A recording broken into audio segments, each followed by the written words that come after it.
Arora easy education में सभी दर्शकों का हार्दिक स्वागत।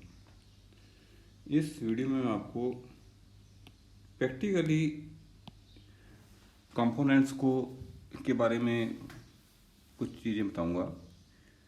तो यहाँ हम रजिस्टर्स और कैपेसिटर्स की वैल्यूज के बारे में डिस्कस करेंगे।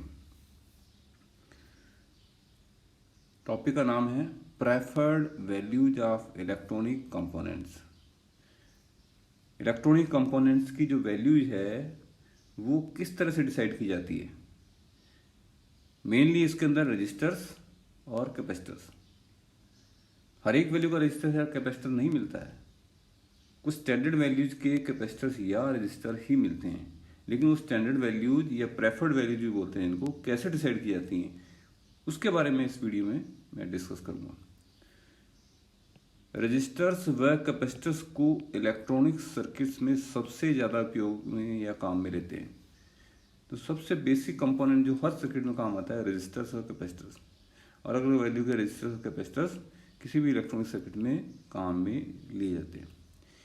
ये सभी कंपोनेंट स्टैंडर्ड वैल्यूज के ही मिलते हैं। अब ये जो कंपोनेंट की वैल्यूज है इनकी कुछ स्टैंडर्ड वैल्यूज ही हैं, हर एक वैल्यू का अवेलेबल नहीं है, जैसा मैंने ऊपर भी डिस्कस किया। एग्जाम्पल के लिए बात करें हम रजिस्टर्स की, तो 1K, 1.2K, उसके बाद 1.5K, फिर उसके बाद 2.2K, इस टाइप से वैल्यूज की मिलेंगे। ऐसा नहीं है कि इसमें 0 से लेकर के हाईएस्ट वैल्यू तक हर वैल्यू का रजिस्टेंस मिल जाए। तो उस स्टैंडर्ड वैल्यू जैसे एग्जांपल के लिए इसमें मैंने बताई आपको 1K टू 1.2K, फिर उसके बाद 1.2 के बाद 1.5K आ गया, 1.5 के बाद में 2.2K आ गया।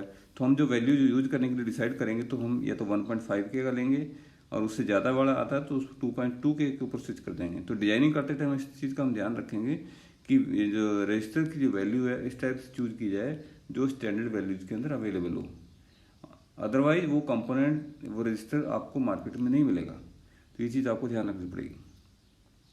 सभी मैन्युफैक्चरर रजिस्टर्स को ज्योमेट्रिक प्रोग्रेशन के अनुसार ही निर्मित करते हैं।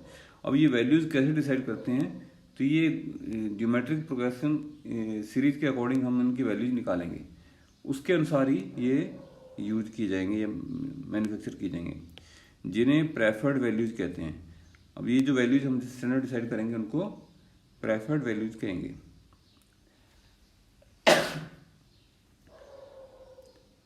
या इन्हें स्टैंडर्ड वैल्यूज भी कहते हैं।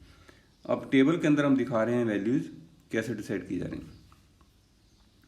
प्रेफर्ड वैल्यूज के अंदर हमने यहाँ सीरीज दिखाई है। पहली है E3 सीरीज, दूसरी E6 सीरीज, उसके बाद E12 सीरीज, फिर E24 सीरीज, E48 सीरीज और E96 सीरीज। E3 का मतलब है कि इस सीरीज के अंदर केवल 0 से लेकर के 10K के बीच में सिर्फ 3 वैल्यूज के कंपोनेंट रजिस्टर ही मिलेंगे आपको, रजिस्टर या कैपेसिटर जो भी है, केवल 3 वैल्यूज ही होंगी, 1, 2.2 और 4.7। बाकी इनकी मल्टीपल्स में होंगे। जैसे 1 के बाद में आपका 10 आ जाएगा, 10 के बाद में 100 आ जाएगा, 100 के बाद में आपका 1000 ओम आ जाएगा या 1K आएगा, इस टाइप से। तो इनके मल्टीपल्स में होंगे। तो डेकेड के अंदर जो है वो टोटल 3 वैल्यूज के कंपोनेंट हैं, 1, 2.2 और 4.7। इसके बाद E6 में देखते हैं तो 1, 1.5, 2.2, इसमें इसका डबल E3 का डबल E6, यानी 1 और 2.2 में एक रजिस्टर और एंटर करते हैं तो ये आपका टोटल, यानी एक रजिस्टर की वैल्यू को 2 में डिवाइड करते हैं। एक के साथ साथ 1 और 1.5, 2.2 के बाद 2.2 और 3.3 और 4.7 के बाद में 4.7 और 6.8। तो टोटल वैल्यू कितनी होगी, 1, 2, 3, 4, 5 और 6 होगी। तो E6 सीरीज होगी। उसके बाद E12 में फिर डबल कर दें आप, 1 के बाद में 1 और 1.2, 1.5 के बाद में 1.5 और 1.8, 2.2 के बाद में 2.2 और 2.7, 3.3 के बाद में 3.3 और 3.9 और 4.7 के बाद में 4.7 और 5.6, 6.8 के बाद में 6.8 और 8.2। ये सीरीज काफ़ी पॉपुलर है। E12 सीरीज बहुत ज़्यादा पॉपुलर है। रजिस्टर्स या कैपेसिटर जनरली इसी सीरीज में मिलते हैं। लेकिन उसके बाद आती है E24। E24 में फिर आप हर कंपोनेंट हर वैल्यू के डबल फिर कर दें, 1 के बाद 1 और 1.1, 1.2 के बाद 1.2 और 1.3, 1.5 के बाद में 1.5 और 1.6, 1.8 के बाद में 1.8 और 2, 2.2 के बाद में 2.2 और 2.4, 2.7 के बाद में 2.7 और 3, 3.3 के बाद में 3.3 और 3.6, 3.9 के बाद में 3.9 और 4.3, और 4.7 के बाद में 4.7 और 5.1, और 5.6 के बाद में 5.6 और 6.2, और 6.8 के बाद में 6.8 और 7.5, और 8.2 के बाद में 8.2 और 9.1। तो इसमें टोटल वैल्यू कितनी है 24। तो E12 के बाद में E24, इसका डबल फिर E48। अब इसके अंदर जो है टोटल 48 वैल्यूज होंगी।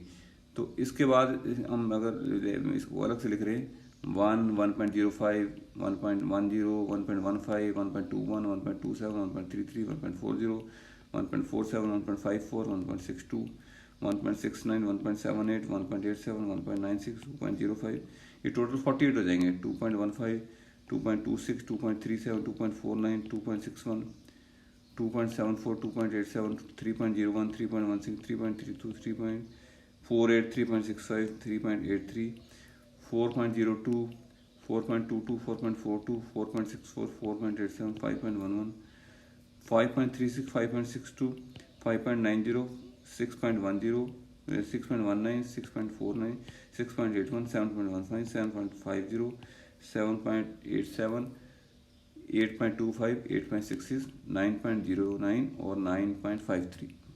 तो इस टाइप से ये आपकी 48 वैल्यूज है। इसके बाद 96 की मैं बोल के नहीं बताऊंगा। 96 में 1 से लेकर के इसके अंदर टोटल वैल्यूज है वो ज्योमेट्रिकल सीरीज के अंदर ये total values up to last 9.7 तक, इसमें 96 वैल्यूज हैं। तो इस तरीके से ये सीरीज में से कोई भी सीरीज हम काम में लेके वैल्यूज कंपोनेंट की वैल्यू डिसाइड करते हैं। अब इनको कैसे डिसाइड करते हैं वैल्यू क्या लेनी है? स्टैंडर्ड ई सीरीज बोलते हैं इसको। एक ज्योमेट्रिकल प्रोग्रेशन के को निम्न प्रकार से लिखते हैं। कोई भी ज्योमेट्रिकल जीपी को हम कैसे लिखते हैं? n = a × r⁻n-1। यहाँ a क्या है? पहली टर्म है, और r क्या है? कॉमन रेशियो, और n क्या है? ज्योमेट्रिक सीरीज की nवीं टर्म है। तो nवीं टर्म क्या होगी? a × r⁻n-1। a पहली टर्म, फर्स्ट टर्म, r जो है कॉमन रेशियो, n-1 उसकी टर्म्स की संख्या, तो n-1 आ गया। रेशियो r चुनने के लिए एक फॉर्मूला काम में लेते हैं। अब रेशियो r डिसाइड करना हमको। यदि k = एक ब्रैकेट में यूनिट्स की संख्या है। अब ब्रैकेट के अंदर टोटल यूनिट्स कितनी है? ठीक है, 3 है या 6 है, 12 है या 24 है, 48 है या 96। अर्थात अलग अलग मान के कंपोनेंट्स या रजिस्टर, अलग अलग वैल्यूज कितनी एक ब्रैकेट में 0 से 10 के बीच में, वो k है। और r कैसे डिसाइड करते हैं? k से r = kth√10। ये मान लिया समीकरण 1 है। अर्थात 10 का kth रूट जो है r होगा। यदि फर्स्ट टर्म 1 है, पहली टर्म को यदि आप 1 मान लें, तो एन्यू टर्म क्या होगी? 1 × kth√10⁻n-1। ये हमने r की वैल्यू सब्स्टिट्यूट कर दी, और ये आ गई समीकरण नंबर 2। अब कोई एग्जांपल लेते हैं। यदि ब्रैकेट में 3 वैल्यूज लेते हैं, ठीक है, पहली वाली सीरीज जो E3, तो k = 3 हो गया। अर्थात समीकरण 1 से निकाल लिए अब इससे r = √10, ये आता करीबन 2.2। तो कॉमन रेशियो तो आपको 2.2 आ गया। इसलिए n = 1 × 2.2 तो इसमें तीनों टर्म्स निकाल सकते हैं। n1 आ गई 1 × 2.2 तो पहली टर्म आ गई 1, दूसरी आ गई 1 × 2.2 तो सेकंड टर्म आ गई 2.2, थर्ड टर्म आ गई n × 2.2 1 × 2.2 का स्क्वायर, तो ये आके आपकी, इसको हम लगभग 4.7 के करीब ले रहे हैं। कैलकुलेशन में तो कुछ और थोड़ा उससे डिफरेंस आ रहा है, तो हमने ये स्टैंडर्ड वैल्यू 4.7 ली है। इसे E3 सीरीज कहते हैं क्योंकि इसमें रजिस्टर्स, इसमें आपकी 3 वैल्यूज हैं। अब E3 सीरीज में अगर रजिस्टर की बात करें तो रजिस्टर के मान क्या होंगे? 1, 2.2, 4.7, उसके बाद 10, 22, 47, उसके बाद में आपका 100, 220, 470 इस टाइप से लगातार चलते चले जाएंगे। दूसरी preferred value E6, E12, E24, E48 और E96 से मैंने ऊपर बताया भी आपको। उपरोक्त प्रकार से निम्न में भी रजिस्टर वैल्यूज की गणना की, तो इसको भी आप गणना कैलकुलेशन कर सकते हैं। E3 के लिए से आपने निकाला तो E6 के लिए 6 ले लेंगे आप, जो हमने डिसाइड करने के लिए के लिए है, तो के आपका 3 था, यहाँ 6 हो जाए। उसके बाद R निकालेंगे, फिर ऐसे ही आपके N1, N2, N3 12 वैल्यूज निकाल सकते हैं। उस ऊपर सेम मेथड से आप ये वैल्यूज भी निकाल सकते हैं। मैन्युफैक्चरर ज़्यादातर एक ई सीरीज चुनकर उनके अनुसार कंपोनेंट का निर्माण, मैन्युफैक्चरर क्या करते हैं, जैसे उसने वो सिलेक्ट कर रहे हो कि E6 में बनाना है मेरे को, E12 में बनाना है, या E24 में बनाना है, तो डिसाइड करने के बाद वो वैल्यूज स्टैंडर्ड वैल्यूज के कंपोनेंट ही बनाएगा। सामान्यतः रजिस्टर्स E12 E24 सीरीज में ही काम में लेते हैं, तो जनरली हम E12 काम लेते हैं और बहुत जगह E24 भी काम में लेते हैं। जबकि कैपेसिटर्स क्या है, E6 व E12 सीरीज में बनाए जाते हैं। कैपेसिटर के जो सीरीज है वो E6 व E12 काम में लेते हैं, और जिसमें electrolytic capacitor generally E6 series में ही बनाए जाते हैं, जबकि बाकी जो कैपेसिटर है वो E12 सीरीज में बनाते हैं। पोटेंशियोमीटर्स E3 सीरीज में बनाए जाते हैं। E24, E48, E96 आदि सीरीज प्रिसीजन कंपोनेंट के निर्माण में काम आती है। अब क्या है, कई बार हमें बहुत माइन्यूट एग्जैक्ट जब सर्किट डिजाइन करते हैं तो वैल्यू ऐसी आ जाती है जिस वैल्यू का रजिस्टर लेना आपके लिए कंपलसरी है, उसमें थोड़ा सा चेंज करते हैं आपका सर्किट की परफॉर्मेंस चेंज हो जाएगी। तो रिसर्च पॉइंट ऑफ व्यू से ये प्रैक्टिकली कहीं ऐसी जरूरत है आपको कि उस एग्जैक्ट वैल्यू का कंपोनेंट ही चाहिए, तब उसके लिए हमें E24, E48, E96 में दो वैल्यूज के बीच डिफरेंस बहुत कम होता है। वो लगभग जो है वो जो वैल्यू चाहिए उसके बहुत क्लोज वैल्यू का रजिस्टर या कैपेसिटर आपको तभी मिल पाएगा जब आप हायर सीरीज में जाएंगे, E96 या E48 के अंदर जाएंगे, तो जो कंपोनेंट आपने एक्चुअली डिजाइन किया तो उसके आसपास का कंपोनेंट आपको मिल जाएगा। तो इस वीडियो में मैंने आपको ये बताने का प्रयास किया कि रजिस्टर और कैपेसिटर की जो स्टैंडर्ड वैल्यू या प्रेफर्ड वैल्यूज है वो क्या क्या हो सकती हैं, और उनको डिसाइड करने के लिए क्या प्रोसीजर हम अडॉप्ट करते हैं, कैसे वो डिसाइड किया गया कि स्टैंडर्ड वैल्यू क्या होनी चाहिए, ये समझाने का प्रयास किया। मुझे उम्मीद है कि ये वीडियो आपको पसंद आएगा। पसंद आए तो उसको लाइक और शेयर करें, और इस वीडियो के बारे में चैनल को पहली बार देखने वाले इस चैनल को सब्सक्राइब करें।